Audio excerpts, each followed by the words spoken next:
Ladies and gentlemen, hello and welcome. You're watching All About AI. I'm Abhishek Singh.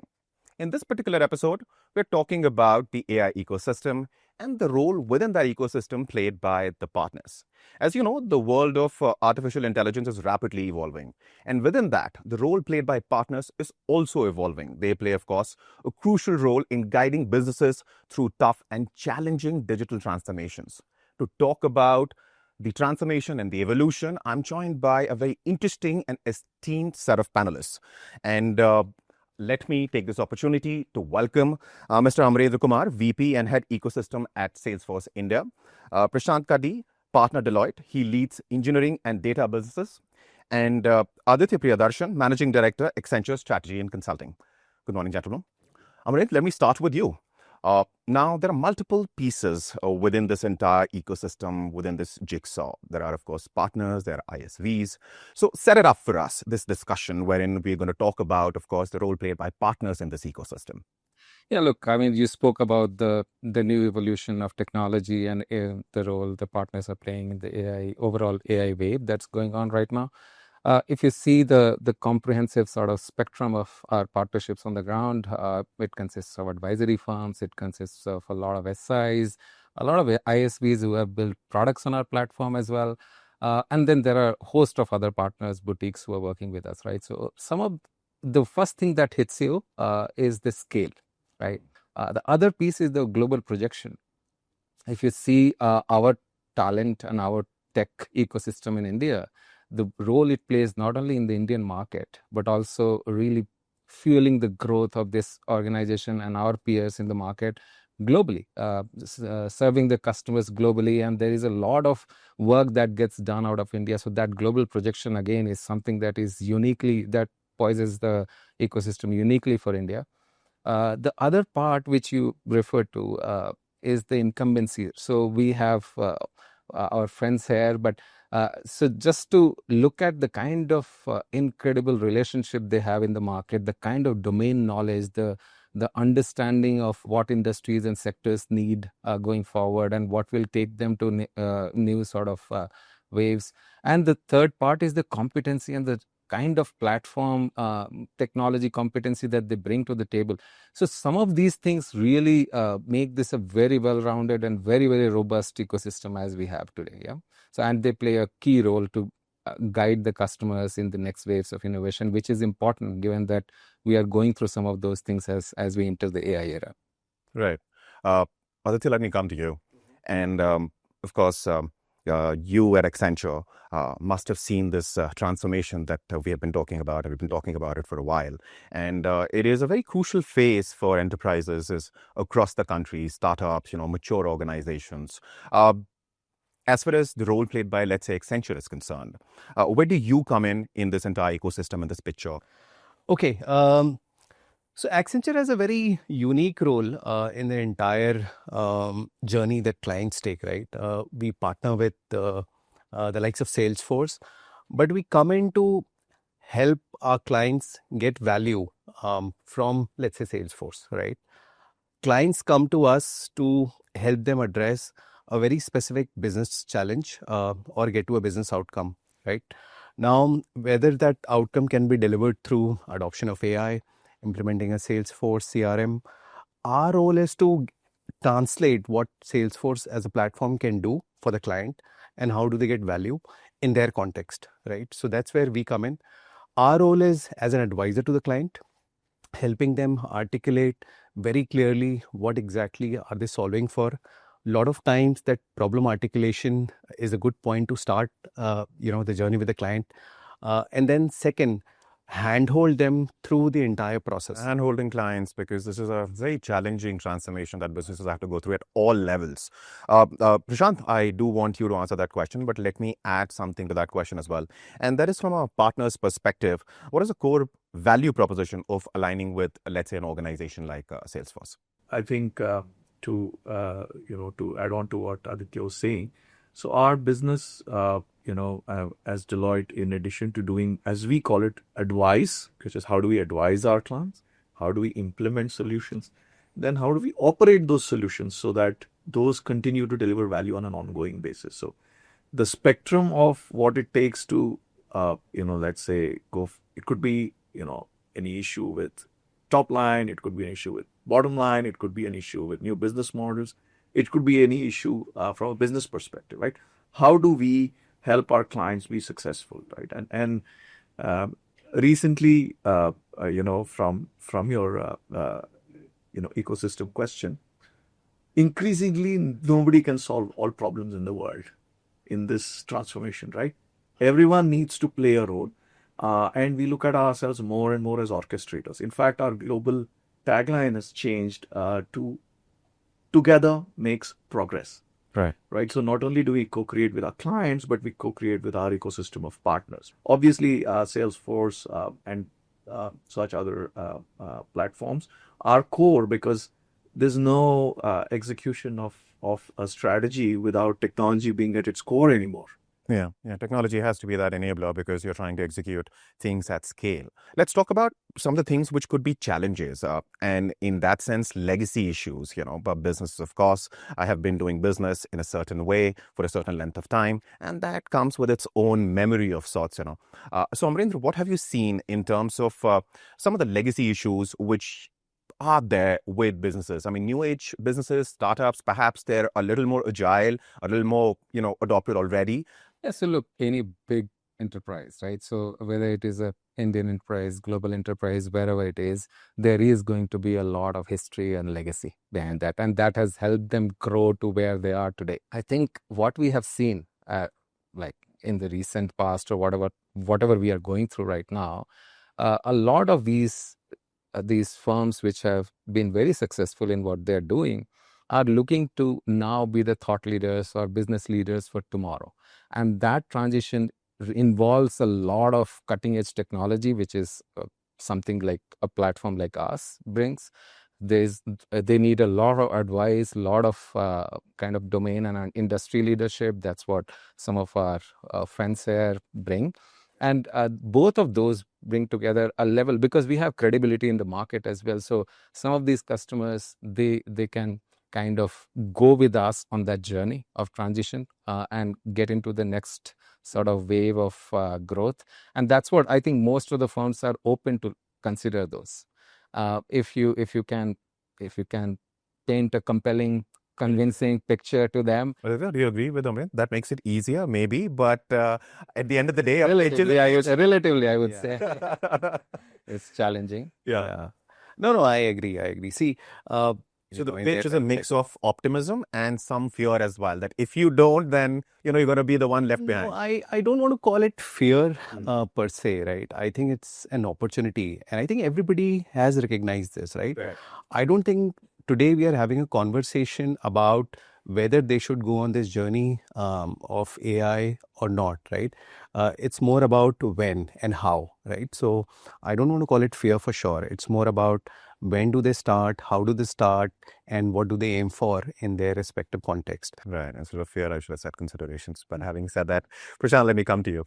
Of course, I want you to ask that same question. But what I want to add, and this is becoming a bit of a pattern now. I mean, the question by the time it reaches you evolves into, something else. But apart from legacy issues, are there other challenges that you've seen, whether it is hyper-personalization or for that matter, something else? Well, yeah, maybe on legacy. Look, I mean, if I take a classical example, we've had mainframes for maybe running for the past 50 years in the world. And we've been talking about modernizing them and, getting sort of moving on from legacy. Also, important imperative because anybody who knows or a lot of people who know it in depth are now, close to retirement. Yeah. So, so that should make things easier, right? with the people who are retiring, retire the systems as well. Well, look, there's a lot of legacy, broader tech issues, which is, how much do we know what really goes on inside it? Right. How do you build a system that's as stable, even, and then don't fix it until it's broke kind of a philosophy, right? You mentioned hyper-personalization, right? So we've always known a lot of information about everybody, particularly in wherever there's a direct-to-consumer kind of a business, right? However, and it's therefore easy to understand cohorts, what we call segments, which we can sort of define.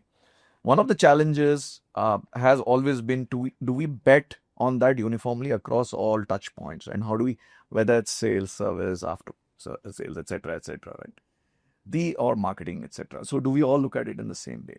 The second challenge has been how much. So I can define 10,000 segments, but do we have, for example, the marketing infrastructure to actually deliver that message, right? We have so many languages, we have so many. So can we deliver meaningful content to all those people, right? In a way that actually connects and makes sense to them, right? So as it progresses, there is a new world which is there. It may be that the reality may not get there, but that gap should not be too large to your other reference, so that the value realized hits the balance sheet and profit and loss statements. Because we are talking about core of the organization, the way they are organized, the way they do their business, the way they engage, that's going through a rapid transition and radical one. Going to, I guess, and that kind of puts pressure on this whole movement, right? So that kind of provides Human the more element, yes. the human element is going to be disrupted more. Right.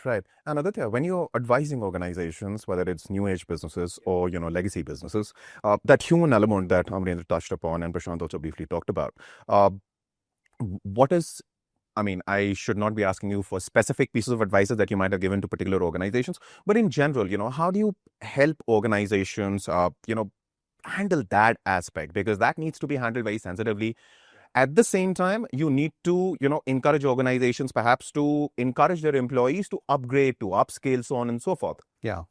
See, our advice to clients is to start getting ready for it today, right? Or as of yesterday, if possible.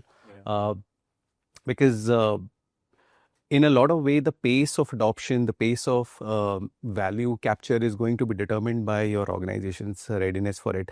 And organizations are nothing but sum total of the people that you have, right? Again, across the spectrum of stakeholders that I was talking about.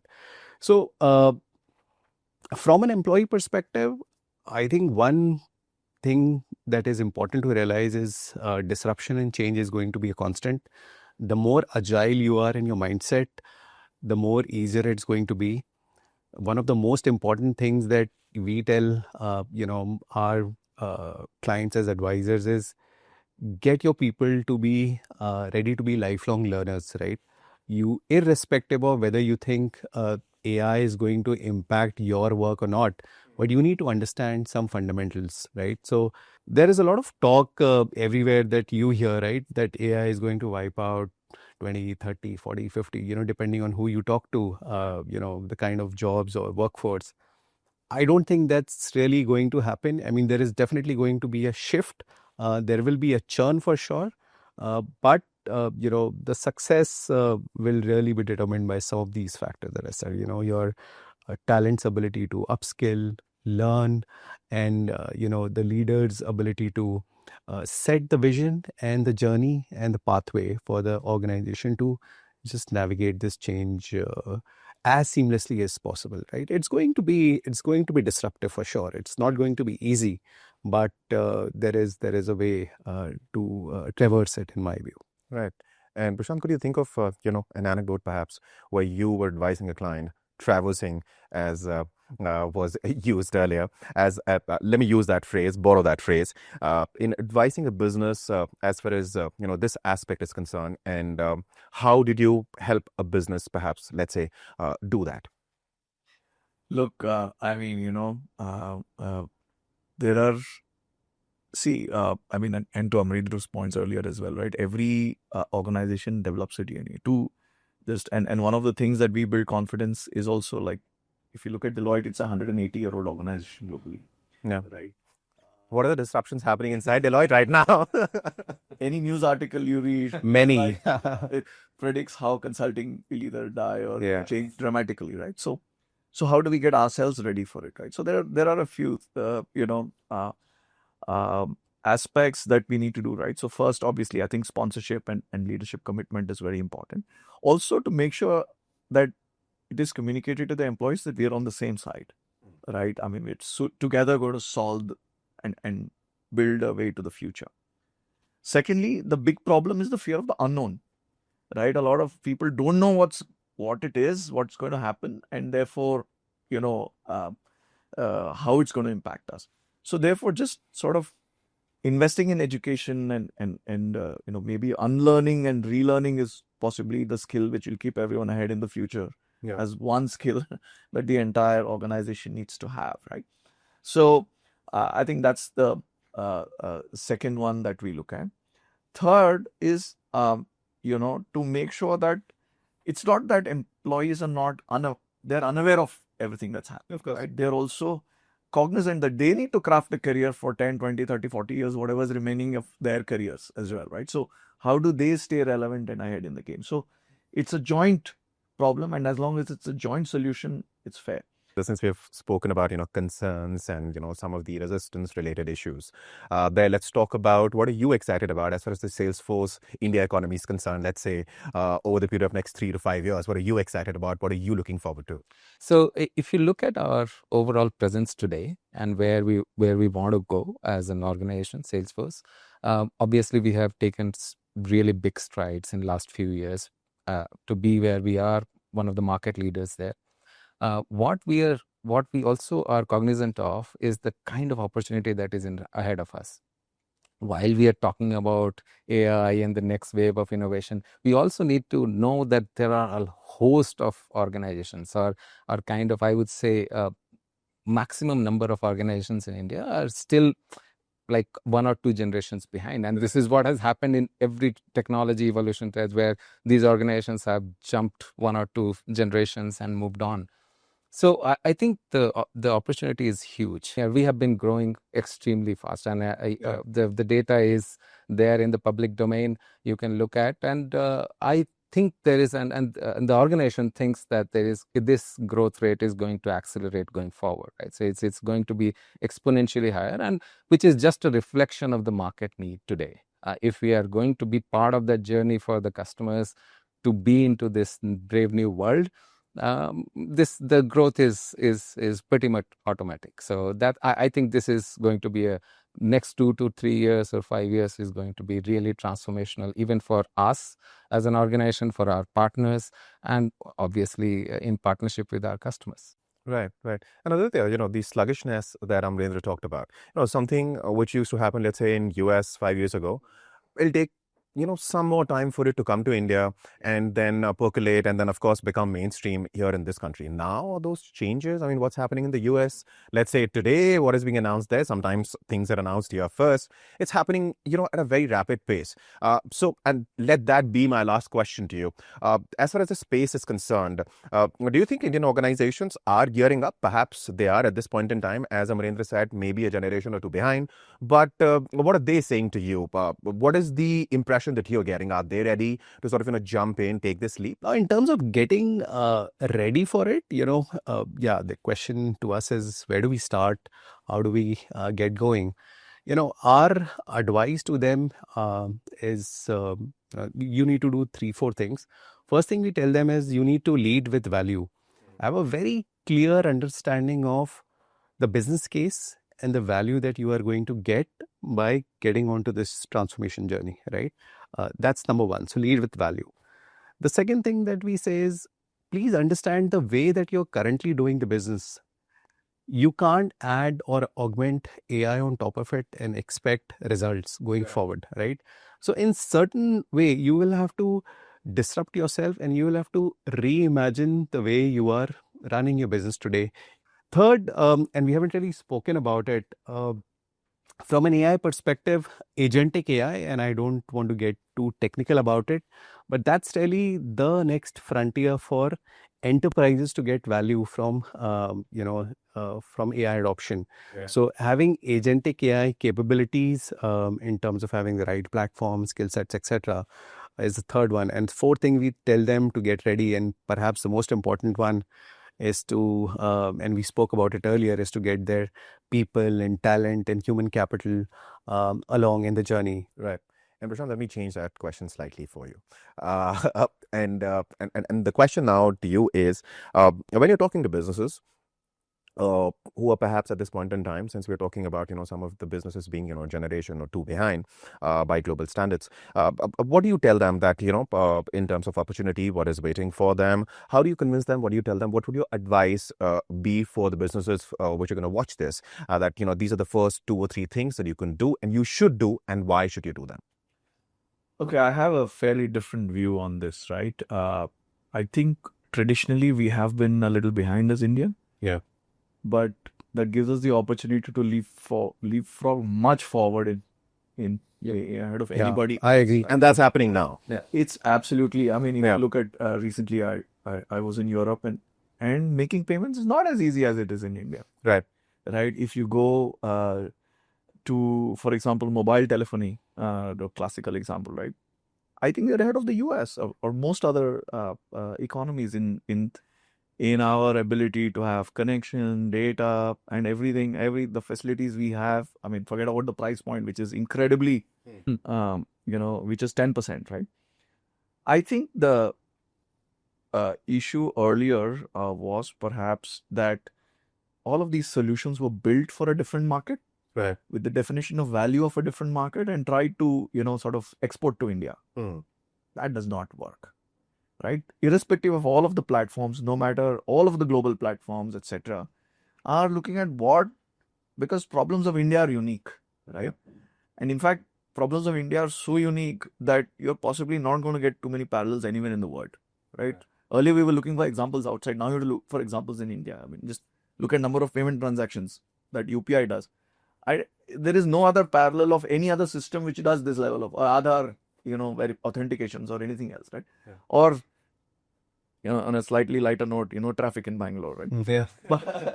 But okay, that there might be some parallels in a few cities as well. But Yes. be that as it may, Yeah. right? So, as India grows to be an economy which is possibly the third largest, as we grow our per capita GDP to maybe 4,000 and beyond dollars per head, the ability of the country and businesses to focus on some of these, our definitions of value will also change. No, you're right. I mean, which is why the initial question was, earlier we used to see that something's happening in the US today, let's say 5 years down the line, it'll come to India. Now, some of the things, I mean, we're ahead of the curve, right? For example, payments. And which is why, and that perhaps highlights this one aspect, and that is that India is a very unique country. So, in some aspects, we might be ahead of the curve.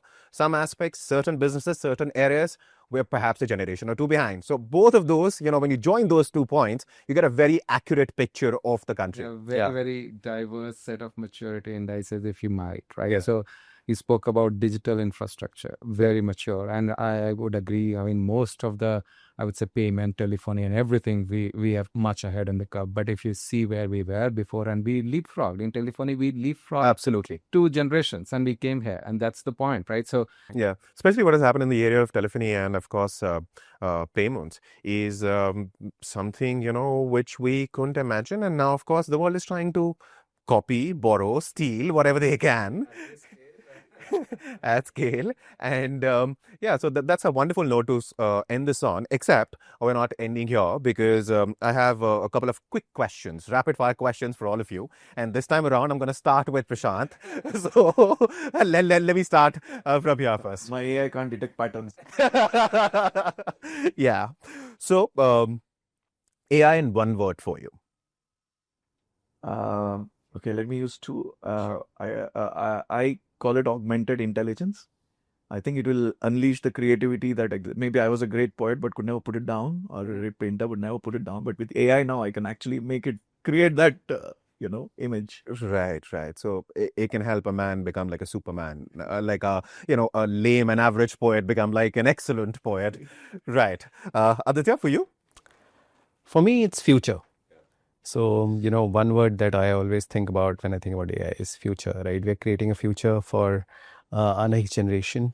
It's, I think Sam Altman said when he had his baby, right, that he's born in an era where he will never be more intelligent than the AI system, right? So, what AI is... I am not sure if I am.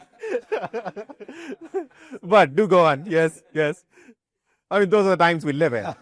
Those are times we live in, right? So the next generation is going to have a very unique life and vantage point. So, but I really believe that future is going to be super exciting, and a lot of it is going to be powered by AI. Have a stab at it. Possibilities, right? So it's fungible, and given that it can be across and can be applied across use cases, across different sort of business contexts, and even kind of natural other things as well. I think possibilities is what I would say. Right, right. And there are so many buzzwords which are, associated with AI. Is there one in particular that you really dislike? Well, coming from consulting, the one I really dislike is transformation. Everybody is always in the transformation, even if they're like, go to get a coffee or something. Right. Aditya? Yeah, I have to kind of agree with that. I'm also sick of hearing that word. Yeah. The other one that I am always amazed the number of times I hear is synergy. I mean, what does really, I mean, you can't really find synergy everywhere, but transformation synergy, yeah. Digital transformation. All right. And one last rapid fire question for all of you. And that is one industry you believe AI will disrupt the most in the next 5 years. Start with you. I think it will be software. I think we're already seeing some of it. Yeah, but I think there is a brave new world, as Sure. we referred. Aditya.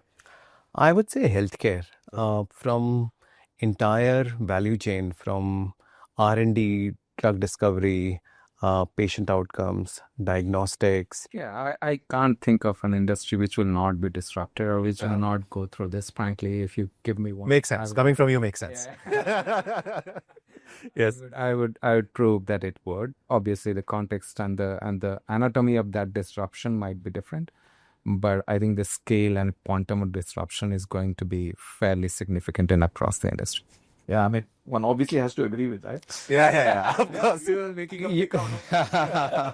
No, I also agree. I think every industry will get disrupted. Like I was saying, it's not about when the change will happen or if the change will happen. It's more about when and how. So yeah. Right. And that's a great note to wrap this episode on. I mean, we spoke about a lot of things, but the note that we are wrapping this up on is of course full of optimism, is full of opportunities that we spoke about at length, and of course some concerns in there as well. But that is the nature of the beast that we're dealing with. Every time you talk about technology, something as capable as perhaps internet was, well, you're going to have some concerns as well. But on that note, gentlemen, thank you so much for taking the time and, of course, doing this. Thank you. Thanks for having us. Thank you. Thank you. Thanks for having us. Thank you.